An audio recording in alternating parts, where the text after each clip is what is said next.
Imagine what you would do if the weekend had 3 days. Would you spend more time with your children or go dancing with your best friend? Maybe you'd go hiking in the mountains or sailing in the ocean. Whatever you would do, chances are you would be happier.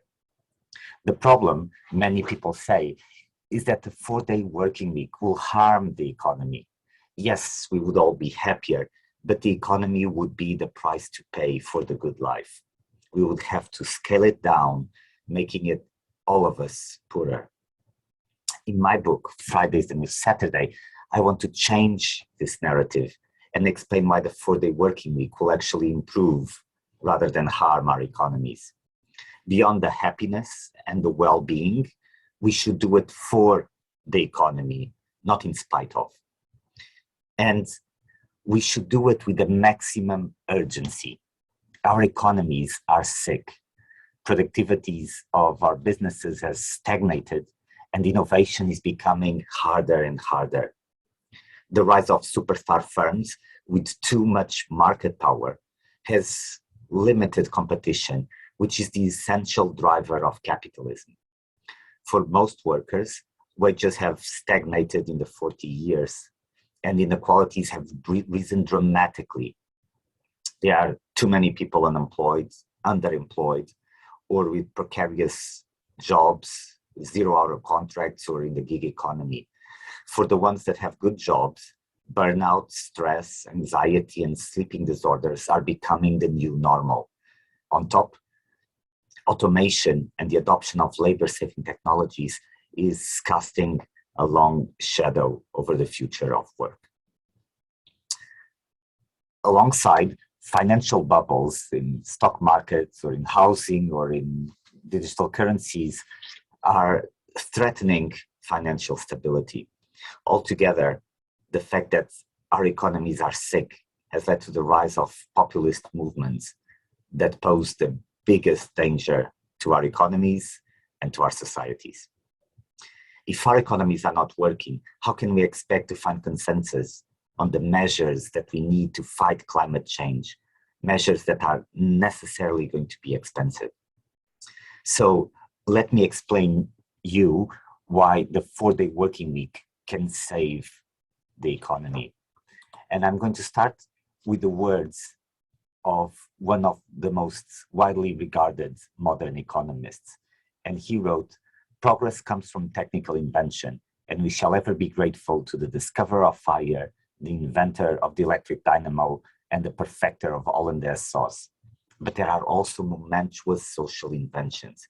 Indeed, as society becomes more affluent, these may become increasingly vital. The 4-day week is precisely such a social invention." The economist who wrote these words was no other than Paul Samuelson. Paul Samuelson is unanimously considered the father of modern economics.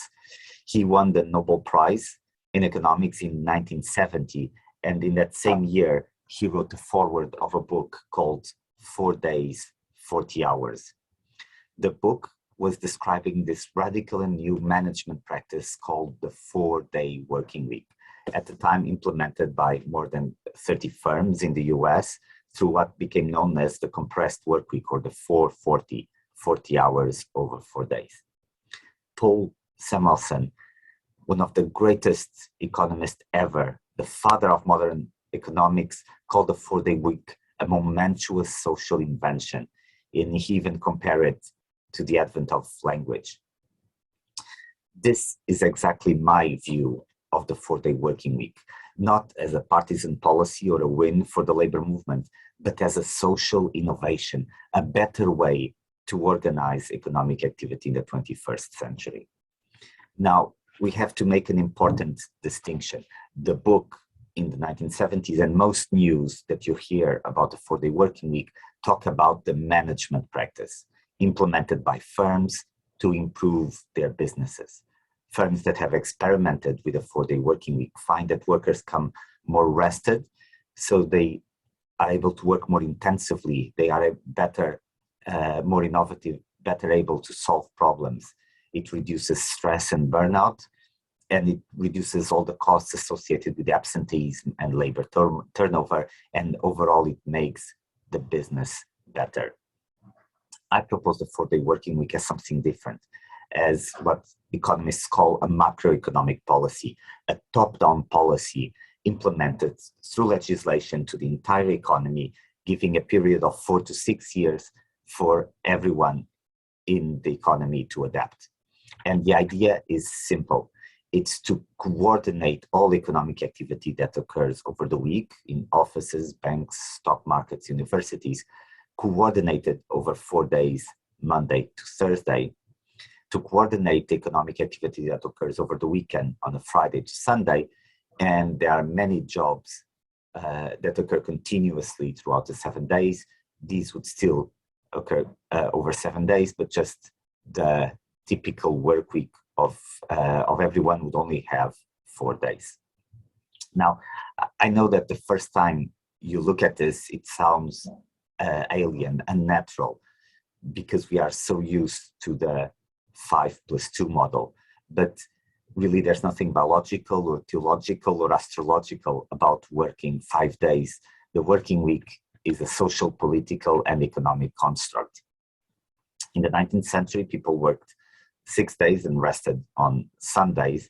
And it was in 1908 that the first firms in the US started adopting this radical and new management practice called the 5-day working week. In 26, the movement got a big boost when Henry Ford, one of the greatest entrepreneurs of all times, implemented it in all its factories. But still, by 29, only 5% of the US workforce was on a 5-day week. It moved from the management practice to the macroeconomy in June 1938 with the approval of the Fair Labor Standards Act, a key piece of legislation, part of the New Deal, that gave 1.5 years for firms, eligible firms, to implement the 5-day 40-hour week that started becoming the norm. It didn't apply to all firms. It applied only to the larger firms doing interstate commerce, and then its coverage expanded in the following decades, the 40s, 50s, and 60s. Now, the criticisms that you hear today about the 4-day working week are very similar to the criticisms you heard back then in the 20s and 30s about the 5-day working week. Now, what is surprising when you study this is that the moment it was implemented, all the criticisms disappeared. No one ever wanted to go back to the 6+1 model. And not only that, the critics gave rise to the first visionaries of the 4-day working week. The most unlikely one, perhaps, is Republican Vice President Richard Nixon in 1956 that said the 4-day working week will be coming soon. Why was this? Why did the critics disappear and gave rise to the first visionaries of the 4-day working week? Because people realized after it was implemented that the 5-day working week was a better way to organize economic activity in the 20th century. And I feel now it's very clear that the 4-day working week is a better way to organize economic activity in the 21st century. Think about it. In 80 years, everything in our societies have changed. The technologies we use, the jobs we do, the speed in which we communicate, the length of our lives, the number of years that we study, the structure of the family or the nature of our social interactions, everything has changed. But we still think about 5 as that magic number, as if it was a mathematical constant. Now, I'm going to make 8 powerful economic arguments for the 4-day working week. And to help me explain the economics behind them, I've enlisted the help of 4 of the greatest political economists in history. Each one viewed the economy with a different lens. So, under John Maynard Keynes, reason number 1, because it is possible, the choice that we make as a society about how much we work, it's exactly that, it's a choice, it's not a law of economics. Reason number 2, because it will fuel the economy through the demand for leisure industries. To consume, we need money, but we also need time.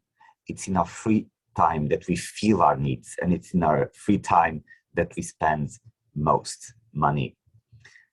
The 4-day working week will spell a large increase in the demand for many industries: entertainment, culture, hospitality, tourism, restaurants. All of them would benefit enormously from a 4-day working week. Joseph Schumpeter, the prophets of innovation. Reason number 3, because it will increase productivity. That is why firms have been implementing the 4-day working week as a management practice, because it improves their productivity. Reason number 4, because it will unleash the potential of a vast talent pool of innovators. The seed of the deepest innovation is planted with time, not with money. And the greatest of examples is again Henry Ford. He spent 3 years building his first car with an internal combustion engine in his own shed, while having a day job, a 6-day day job at one of Thomas Edison's power plants. He became Henry Ford because of what he did in his leisure time. And like him, countless number of entrepreneurs, inventors, innovators, writers, artists that all had day jobs, but ultimately became known for what they did in their leisure time. And that's where they contribute the most to societies and to our economies. Karl Marx, reason number 5, because it will reduce technological unemployment, unemployment that arises due to the adoption of automation or other labor-saving technologies. Reason number 6, because it will raise wages and reduce inequality. And finally, the figure of classical liberalism, Friedrich von Hayek, reason number 7, because it will give people more freedom to choose what to do with their time. People will be freer to choose to work more under a 4-day working week that they are currently free to choose to work less than 5 days. And finally, reason number 8, because by sharing the benefits of economic progress with everyone, it will reconcile a polarized society and help us crush populist movements. These 4 economists are torchbearers of competing ideologies. And we economists, we disagree on how the economy works. It's in our nature. But this is my view of the 4-day working week as a social innovation, is that whether you are liberal or conservative or progressive or Marxist, it doesn't mean that you'll agree with all these 8 arguments, but you will have arguments that will speak to you. I believe that we can unite behind this policy. Now, I make the case of the economic benefits of the 4-day working week, but we should weigh them with the costs of implementation. And implementing is going to be costly because of the disruption that will cause in the economy, the fact that we'll organize it in a different way. But even these costs of implementation, I think they can be made much smaller than what people make them out to be. So let us start with this view, and it's really an accounting view, that if workers work 80%, they have to have a 20% wage cut for firms to be viable. Now, this actually has a name. This is pretty much the deal that most part-time workers have. This is already accepted by 25% of UK workers that are working part-time, most of them on a 4-day working week. Now, this seems undesirable as a form of implementation to the whole economy, but what I describe in the book is 7 other forms of adjustment. Most importantly is time. We can't see economies as static. Economies are dynamic. Prior to the pandemic, the UK wages were growing at 4% a year. So if workers and firms agree on no wage increases on the year prior and the year after the implementation, this already takes care of 8 percentage points out of the 20 percentage points needed. If you think about firms, instead of giving wage increases, give 1 Friday extra per month, then over 5 years, you would have implemented a 4-day working week in a very smooth way without wage cuts. But even these might not be necessary because of the large increases in productivity and the reduction in costs that over and over firms that have experimented with a 4-day working week have found. Still, it might not be enough for some occupations, but there are other forms of adjustment. Just increasing half an hour or 1 hour more in the remaining days would take care of 1/4 to 1/2 of the adjustment. And if on top of this you add that in some industries, the effect of the 4-day working week might be reflected in the price, or the fact that many firms have a large share of profits to the wage bill, and those firms can take the cost of implementation directly on a reduction in profits, or finally government subsidies to be used with moderation. You have this portfolio of adjustment methods.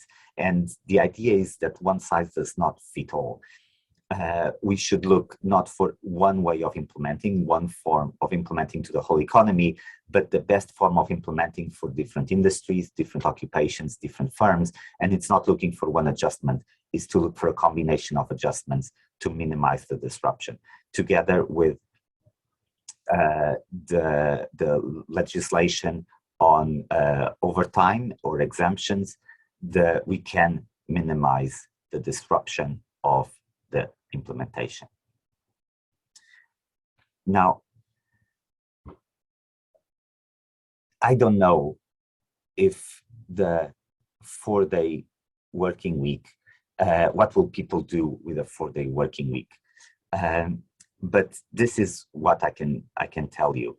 People will be given time and they have freedom to choose what to do with it. And people will choose what is best for them. And that is usually what's best for the economy. They might decide, if they are on the verge of burnout, they might decide to rest, making them more productive in the remaining days.